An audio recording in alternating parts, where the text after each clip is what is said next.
친구들 안녕. 좋습니다. 19번째 시간으로 돌아왔어요. 오늘의 제목은 일본 고대사입니다. 자, 우리가 일본이라고 하는 나라는 우리랑 굉장히 밀접하잖아요. 그래서 일본이라고 하는 나라는 우리가 좀 많이 공부를 해야 할 것 같은데 그 중요성에 비해서 사실 많은 시간이 편성되어 있지는 않습니다. 중학교에서 일본사를 공부할 수 있는 시간이 오늘 같이 일본 고대사 공부할 거고요. 일본 중세사 많이 빼봤자 2시간. 그 다음에 일본 근대사 1시간 정도 공부를 해요.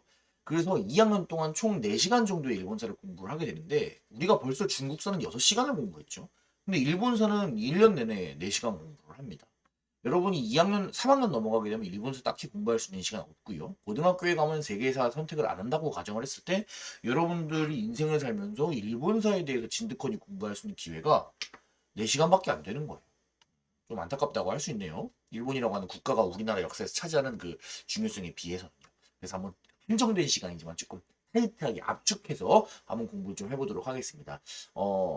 부분에 따라서는 교과서에서 다루는 것보다 조금 이상을 가리키기도 할 거고요. 부분에 따라서 선생님이 조금 간단하게 가리키기도 할 거예요. 그래서 여러분들이 그 중심을 각자 잘 잡아가면서 학교에 따라서 수업을 따라와 주시면 좋겠습니다.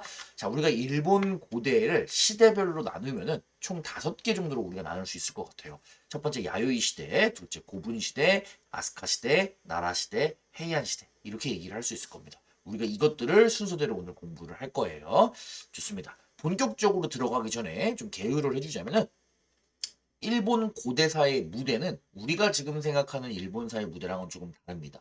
우리는 지금 일본 하면 가장 먼저 머릿속에 떠오르는 곳은 도쿄일 거예요.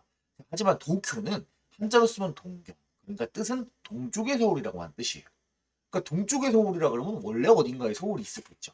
그럼 원래 일본의 서울은 어디냐? 원래 일본의 서울은 보통 교토 이 지역이라고 얘기합니다. 교토는 한자로 쓰면 경도. 쉽게 얘기하면 서울 도시라는 뜻이에요. 자, 교토와 그 주변이 원래 일본 고대사에서 원래 일본의 역사가 시작되는 동네입니다. 자, 여기 있는 도시가 뭐가 있냐? 여러분들 들어본 적 있을 거예요. 이런 거 본 적 있죠.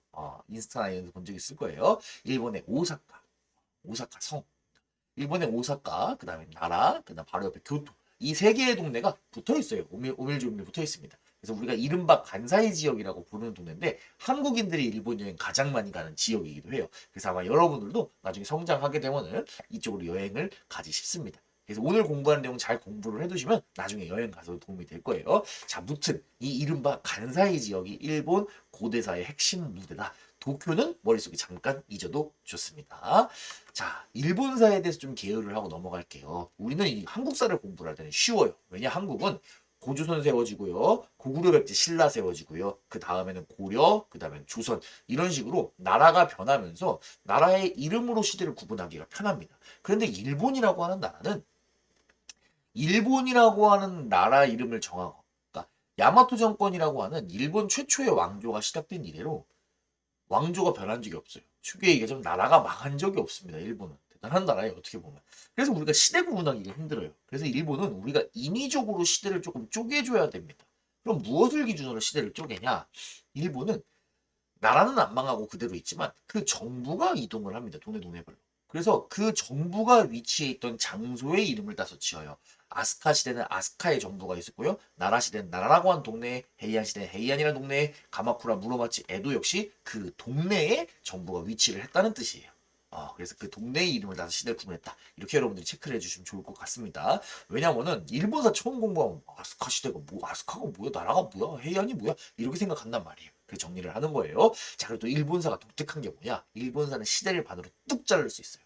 그래서 앞부분은 우리가 흔히 알고 있는 우리나라나 중국이랑 역사가 비슷하게 전개됩니다. 왜? 정치를 누가 중심적으로 하냐? 국왕, 왕이 중심이 돼서 정치를 진행을 합니다. 반면에 뒤로 가게 되면 무엇이 다르냐? 국왕의 힘은 약해지고요. 국왕은 허수아비가 되고요. 누가 권력을 장악하냐? 일본에서 무사들이 권력을 장악합니다. 일본 말로 사무라이 되겠습니다. 좋습니다. 그래서 우리가 그 중에는 오늘은 이 앞부분의 이야기를 한번 진행을 해보도록 하겠습니다. 자, 일본에도 당연히 인간이 살기 시작하면서 구석기나 신석기 이런 식으로 점점 더 인간이 발전해 나가기 시작했어요. 자, 일본의 석기 시대는 이렇게 얘기할 수 있을 것 같아요. 일본은 일단 신석기 시대 때 다양한 형태의 토기들이 시작이 되었습니다. 그래서 보게 되면은 특이한 형태죠. 정말 독특하게 생겼어요. 독특한 형태의 토기들이 시작되었다. 그래서 일본에도 신석기 시대 이런 거 있겠지. 사람이 원래 잘 살았겠구나. 이렇게 생각해 주시면 되겠습니다. 자, 본격적으로 첫 번째 시대 갈게요. 자, 우리는 신석기 시대 이후에 일본의 청동기와 철기 시대에 해당되는 야요이 시대부터 시작을 해보도록 하겠습니다.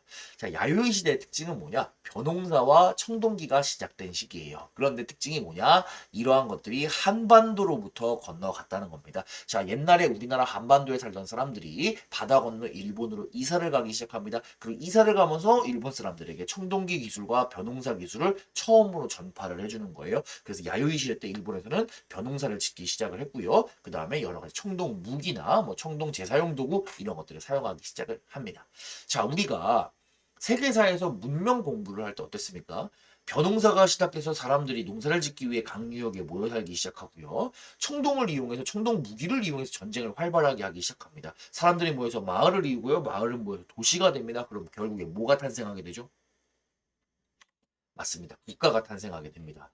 자, 그래서 이러한 야요이 시대 때 발달했던 시작되었던 청동기와 벼농사를 바탕으로 일본에서도 동네마다 여러 개의 작은 소국들이 발생을 하게 됩니다. 그리고 그 소국 중에 우리는 딱 하나만 기억할 거예요. 그 나라 이름이 무엇이다? 바로 지금의 일본의 뿌리인 야마토 정권이라고 하는 나라. 나라라고 얘기하기는 조금 어려워요. 야마토라고 하는 이게 완전 나라 이름은 아니에요. 근데 또 완전 나라 이름이 아니라고 하기도 뭐하고. 그래서 애매하게 야마토 정권이라고 하는 용어를 사용을 하는데 이거는 역사학계에서 정해진 용어니까 여러분들 조금 이해를 해주시기 바랍니다. 여러분은 야마토라고 하는 단어가 되게 어색할 거예요. 하지만 일본인들은 굉장히 익숙합니다. 일본을 상징하는 단어 중에 하나예요. 무슨 말이냐? 일본이라고 하는 나라 이름 자체는 7세기부터 사용됐고 그전에는 야마토라고 하는 단어를 사용했는데 이 야마토는 한자로는 대화라고 읽어요. 자, 근데 대는 뭐 크다라고 하는 뜻이니까 빼고 이 화라고 하는 글자가 일본을 상징하는 글자입니다. 왜? 우리 중국을 상징하는 글자는 한이잖아요. 중국 민족을 한족이라고 불렀고 중국인들이 쓰는 글자는 한자라고 부르잖아요.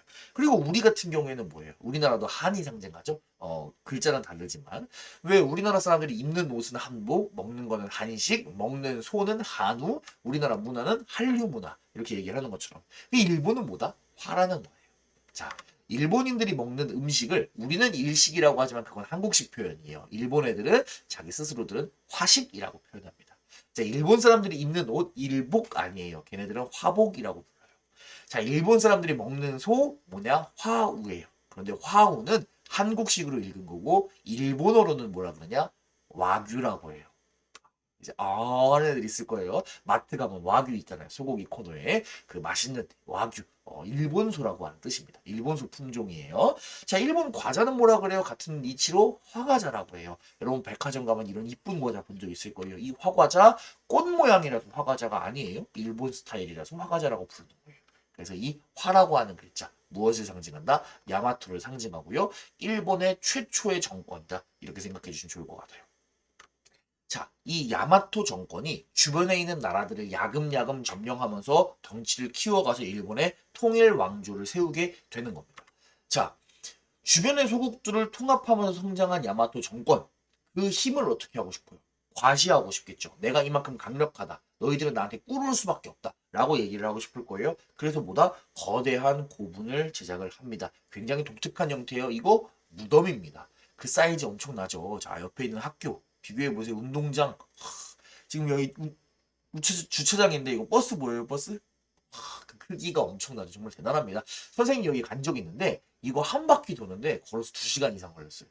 진짜 대단한 것 같아요. 전 세계에 남아있는 무덤 중에 가장 큰 무덤이다. 이렇게 생각해 주시면 좋겠습니다. 자, 이런 독특한 형태의 고분. 지금 일본에 가보니까 이렇게 많이 남아있죠. 여러 개의 고분들이 남아있는 거 여러분들이 확인을 할 수 있을 겁니다. 이런 거대 고분은 야마토 정권의 거대한 권력을 상징을 하고요. 우리는 야마토 정권이 이 시기에 거대한 고분을 많이 만들었다 라고 불러서 이걸 무슨 시대라고 부를 거냐? 고분 시대다 이렇게 부를 겁니다. 괜찮나요? 좋습니다. 자, 고분 시대 이후에 등장하는 시대는 우리가 뭐라고 부를 거냐? 아스카 시대라고 부를 겁니다. 수도는 당연히 아스카 지역이 있고요. 자, 아스카 시대의 특징은 뭐냐? 일본의 야마토 정권이 고분 시대를 겪으면서 일본 내부를 어느 정도 통합을 했어요. 자, 일본 안에는 점령해서 내가 다 먹었어. 그럼 이제 뭐 해야 돼요? 바깥으로 뻗어나가야겠죠. 바다 건너에 있는 한반도와 중국이랑 적극적으로 교류하는 시대. 그래서 중앙 집권 체제, 고대 국가의 시스템을 완성해 나가는 시대가 바로 아스카 시대라고 얘기를 할 수 있을 것 같아요. 자, 인물 한 명만 보도록 하겠습니다. 이 시기에 쇼토쿠 태자라고 하는 인물 활약을 합니다. 중국 그리고 한반도에서 유교나 불교 같은 좀 잘 나가는 문물들, 선진 문물들을 받아들여서 일본 내부의 중앙 집권 체제의 기틀을 닦은 인물이다라고 평가를 받습니다. 그래서 일본에서는 옛날 돈 같은 경우에는 뭐 5천엔, 1000엔, 만엔 이런 모든 돈, 그 지폐에 쇼토쿠 태자의 얼굴이 들어가 있을 정도로 존경을 받던 인물이다. 이렇게 얘기를 할 수 있겠습니다. 자, 쇼토쿠 태자가 중앙집권 체제의 기틀을 닦았다면은 한국이랑 중국이랑 교류한 내용을 좀 더 살펴보도록 하겠습니다. 자, 특히 우리나라에서는 예술이나 건축 부분이 많은 영향을 일본에 넘겨주게 됩니다. 대표적으로 그것을 살펴볼 수 있는 예시가 바로 이 두 문화재가 되겠습니다. 자, 왼쪽에 있는 건 우리나라 국보예요. 금동 미륵보살 반가 사유상이고요. 오른쪽에 있는 건 일본의 국보입니다. 목조 미륵보살 반가 사유상이에요. 두 개가 어때요? 진짜 거의 쌍둥이라고 할 정도로 똑같이 생겼죠. 어, 정확히 이게 어떻게 일본에 가 있는지는 밝혀지지 않았어요. 우리나라 물건이 일본에 간 건지, 우리나라가 만들어서 일본에 준 건지, 일본인이 우리나라에서 뭐 훔쳐간 건지, 아니면은 일본에서 뭐 배워가지고 만든 건지, 아니면 우리나라 기술자가 건너가서 만든 건지, 뭐 정확하진 않습니다. 하지만 확실한 건 뭐다? 아스카 시대에 일본과 한반도가 밀접하게 많은 교류를 했고 그 과정에서 우리나라 양식이 일본에 영향을 주었다라는 거예요. 그래서 한반도와 일본의 아스카 시대 시기에 밀접한 연관성을 보여주는 가장 대표적인 예시로 목조 미륵보살 반가 사유상을 여러분들이 이야기를 할 수 있게 됩니다. 일본의 국보예요. 실제로 가서 봤는데 딱 사람 크기 정도예요. 그래서 다 이렇게 다 생각을 하고 있는데 모든 번뇌를 잊은 것과 같은 이 표정 굉장히 멋있습니다. 여러분들 기회가 되면은 한번 일본에 갔을 때 방문을 해보시기 바랍니다. 자, 아스카 시대 같은 경우에는 고구려의 승리였던 예자 같은 승려는 일본으로 건너가서 아까 얘기했던 쇼토쿠 태자의 스승님이 되기도 해요. 그러니까 한국이랑 일본이 얼마나 많이 밀접하게 교류를 했던 건가 우리가 생각을 해줄 수 있겠네요. 자, 일본에는 못 가보더라도 한국 거는 보고 싶어요 하는 친구들이 있을 수 있을 것 같아서 이야기를 해주자면은 우리 서울의 용산의 국립중앙박물관 2층에 가보면은 사유의 방이라고 하는 전시가 있어요. 그래서 이 방에 가면 넓은 방에 부처님이 딱 두 명 앉아 있습니다.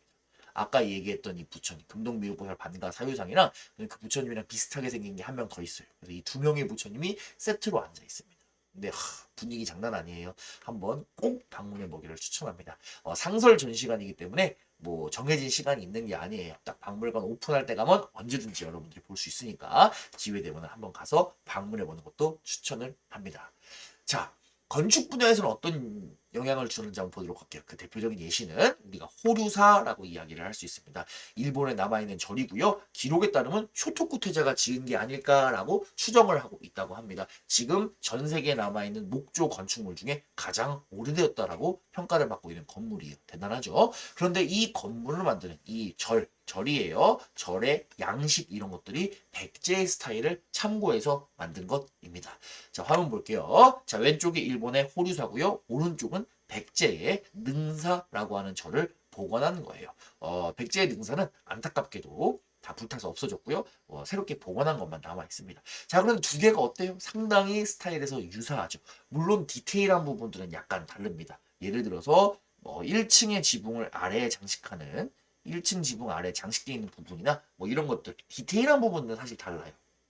일단 이 두 개의 건물이 있지만 이 두 개의 건물이 배치된 순서나 이런 것들도 조금씩은 다릅니다. 하지만 이런 건물의 형태 아니면 탑을 세운 모양 이런 것들을 봤을 때 분명히 백제의 양식이 일본에 짙은 영향을 주었다라고 하는 것들을 우리가 확인을 할 수 있다는 거예요. 그래서 여러분들은 호류사 아스카 시대에 일본의 한반도의 영향이 넘어간 것을 보여주는 대표적인 예시로서 호류사 역시 잘 기억을 해주시기 바랍니다. 자, 그럼 중국 이야기를 해보도록 하겠습니다. 한국에서 예술과 건축을 가져갔다면 중국에서 무엇을 배웠냐? 중국에서는 율령 체제를 가져갑니다. 자, 일본 사람들 이 시기에 중국으로 많은 사신을 파견을 해요. 그 선진 문물을 수용하는데 이때 파견한 사신의 명칭이 뭐냐? 수나라에 파견한 사신 견수다. 당나라에 파견한 사신 견당사 같은 사신들을 파견을 합니다. 그래서 이 시기에 중국의 정치 시스템인 율령 체제를 수입해 와요. 그래서 그것을 바탕으로 일본의 통치 시스템을 정비를 합니다.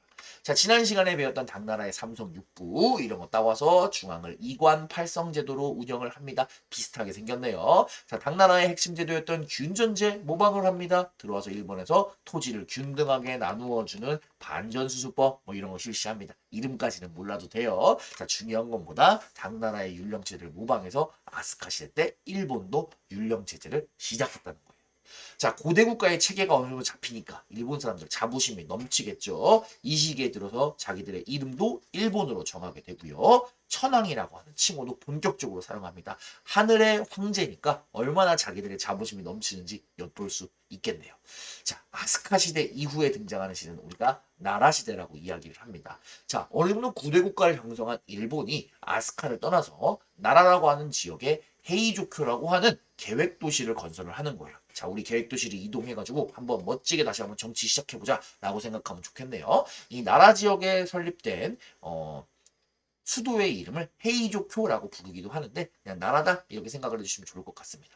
자, 당나라의 수도를 모방을 했어요. 도시가 사각형 모양이고요. 가운데 궁궐이 있습니다. 앞에는 큰 길이 있고요. 왼쪽과 오른쪽에 시장을 설치했네요. 자, 수도가 직각 모양이고요. 가운데 궁궐이 있고요. 큰 길이 있고요. 왼쪽과 오른쪽에 시장을 설치했다. 상당히 유사한 모습 볼 수 있죠. 그래서 직각, 격자형으로 수도를 구성을 하고요. 굉장한 계획 도시였다. 나라 지역은 이렇게 여러분들이 생각을 해보시면 되겠습니다.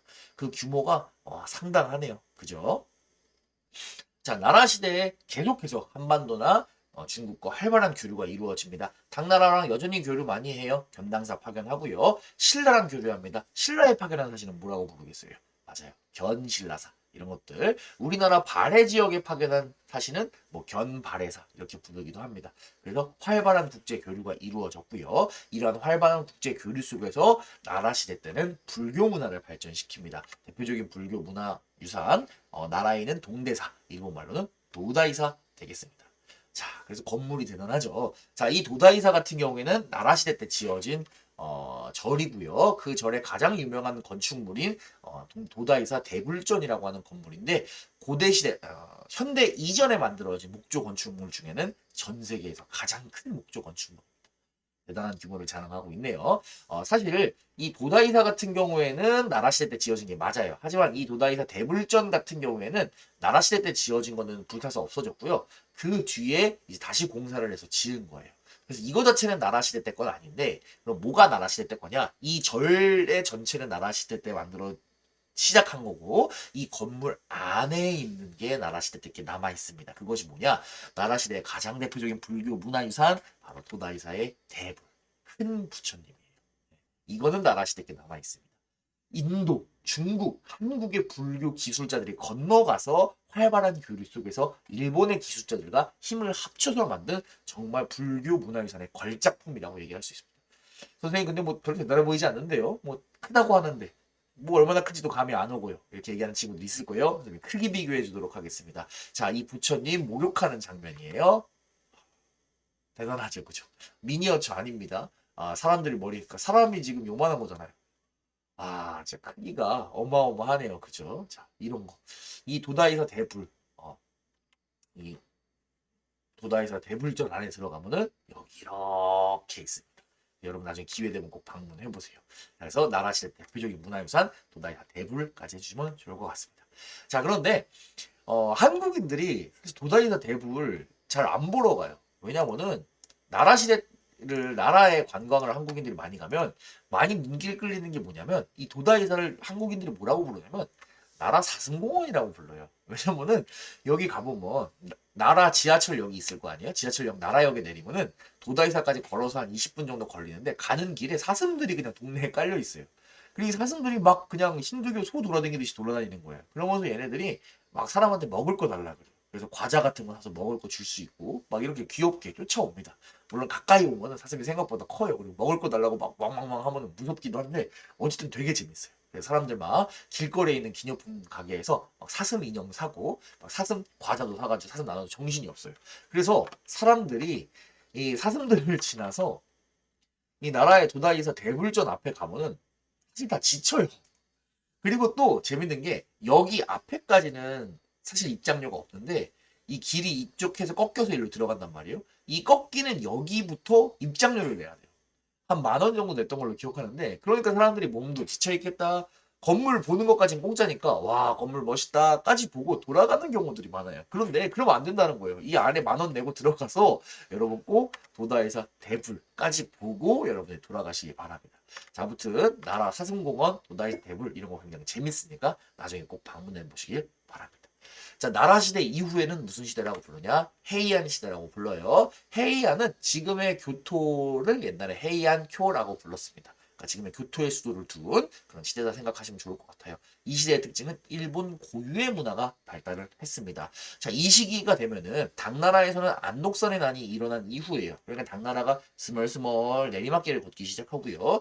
신라 역시 우리나라 역시 내부적으로 굉장히 혼란한 시대입니다. 그러다 보니까 일본에서 이쯤 되면 우리 굳이 견당사랑 견신라사 파견해서 얘네들 문화 배워오지 않아도 될 것 같은데? 라고 하는 생각을 하게 되는 거예요. 그러면서 견당사와 견신라사의 파견이 중지가 되고요. 일본의 고유한 문화가 발전하기 시작합니다. 그래서 우리는 이것을 뭐라고 부를 거냐? 어려운 말로 일본국의 그런 분위기, 국풍 문화다. 이렇게 얘기를 할 겁니다. 독재적인 문화, 국풍 문화 체크해 주시면 좋겠습니다. 대표적인 예시로 뭐가 있냐? 이 시기에 일본 사람들 한자를 변형해서 자기네 문자인 가나 문자를 만듭니다. 자, 왜 우리 일본 문자를 히라가나, 가타카나 이런 식으로 부른다고 들어본 적 있을 거예요. 자, 일본 사람들은 한자를 조금씩 변형을 해. 조금씩 변형을 해서 자기네 문자를 만듭니다. 그 문자가 가나 문자고요. 국풍 문화의 대표적인 예시다 얘기할 수 있겠네요.